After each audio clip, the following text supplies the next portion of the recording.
মুম্বাইত চাকৰি দিয়াৰ প্ৰলোভনেৰে 6 যুৱকক হাৰাশাস্তি মৰাণৰ যুৱকৰ মৰাণৰ চকলিয়াৰ যুৱক ৰাজীৱ খানে মাতি পঠিয়াইছিল যুৱককেইজনক দুলিয়াজনৰ 3জনকৈ যুৱক লিডুৰ 3জনকৈ যুৱকক চাকৰি দিম বুলি মাতি পঠিয়াইছিল আৰু সেই মৰ্মে যুৱককেইজন নিশা মৰাণত আহি উপস্থিত হয়হি কিন্তু ইয়াৰ পাছতে ৰাজীৱ খানে নাটক আৰম্ভ কৰে ৰাজীৱ খানে নিখালৈ সংগ নিদিয়াত উপায়ন্তৰ হৈ পৰে যুৱককেইজন উপায়হীন হৈ যুৱককেইজন আৰক্ষীৰ কাষ চাপে আৰক্ষীয়ে নিখাই প্ৰতাৰক ৰাজীৱ খানক কৰায়ত্ব কৰে লগতে যুৱককেইজনৰ খৰচ হোৱা টকা দিবলৈ বাধ্য কৰোৱায় 6জনকৈ নিবনুৱা যুৱকক এনেধৰণে প্ৰতাৰণা কৰাক লৈ মৰাণতে প্ৰতিক্ৰিয়াৰ সৃষ্টি হৈছে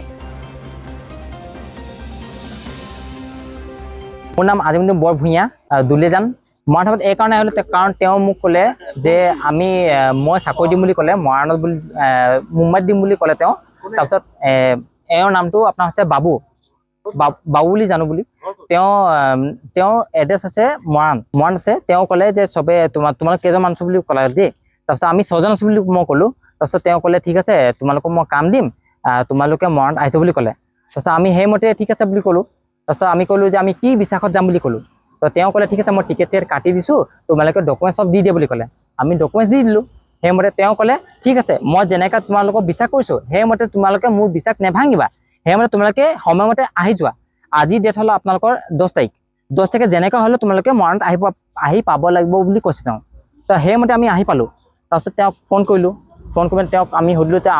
আপুনি ক'ত আছে আমাক ল'বলৈ আহিছেনে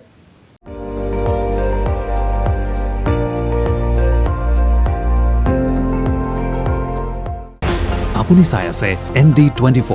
সৰ্বশ্ৰেষ্ঠ নহয় সৰ্বোত্তমৰ দৌৰ